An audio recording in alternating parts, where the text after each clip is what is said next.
Madam. ఏపీలో ఇప్పుడు మనకి 2024 ఈ సంవత్సరంలో 2 నెలల్లో ఎలక్షన్స్ అయితే రాబోతున్నాయి.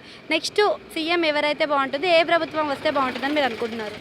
చంద్రబాబు నాయుడు అయితే బాగుంటుంది మేడం. టీడీపీ వస్తే బాగుంటుందని అనుకుంటున్నాను. టీడీపీ వస్తే ఉద్యోగ అవకాశాలు యువతకు ఏ విధంగా ఉండొచ్చు?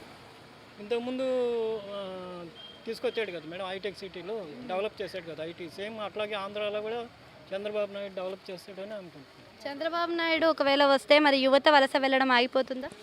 అయిపోతుంది మేడం.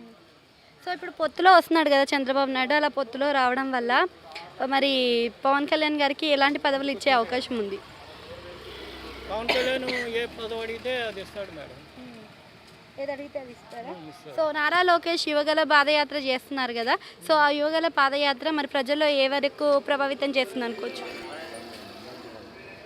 రైతుల్ని నిరుద్యోగుల్ని ప్రభావితం చేస్తుంది. ఓకే, ఇప్పుడు మళ్ళీ ఒకవేళ చంద్రబాబు నాయుడు గారు అధికారం దిగిన తర్వాత మళ్ళీ ఆ అధికారంలోకి నారా లోకేష్ వెళ్ళే ఛాన్స్ ఉంది అనుకోవచ్చా? తెలియదు మేడం. సో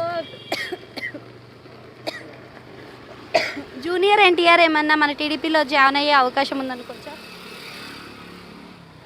జాయిన్ అవ్వదు. అంటే నిన్న రీసెంట్గా చూసుకున్నట్టయితే మనకి ఎన్టీఆర్ గారి దగ్గర బాలకృష్ణ అన్నారు కదా ఫ్లెక్సెస్ తీసేయండి అని చెప్పి, అది పార్టీ మీద ఏమైనా ప్రభావితం చేస్తుంది అనుకోవచ్చు? ఏం చూపించదు. ఓకే, మరి ఇప్పుడు ప్రస్తుతం జగన్ పరిపాలనలో పథకాలు ఇస్తున్నాడు కదా, మరి పథకాలు ఏ విధంగా ప్రజలకు అందుతున్నాయి అనుకోవచ్చు? ఇప్పుడు పథకాలు అవసరం లేదు మేడం. ఫస్ట్ అభివృద్ధి కావాలి. సో అభివృద్ధి తర్వాతే పథకాలు. చంద్రబాబు నాయుడు హామీలు ఇచ్చాడు కదా, ఏమని మహిళలకు ఉచితంగా 3 సిలిండర్లు ఇస్తాను సంవత్సరానికి అని, మరి అది చేయగలుగుతారా? అదే నా ఉద్దేశం. అంటే అసలు పథకాలు అవసరం లేదు. పథకాలు ఇవ్వకపోయినా కూడా చంద్రబాబు నాయుడు గెలుస్తాడు. థ్యాంక్ యూ అండి.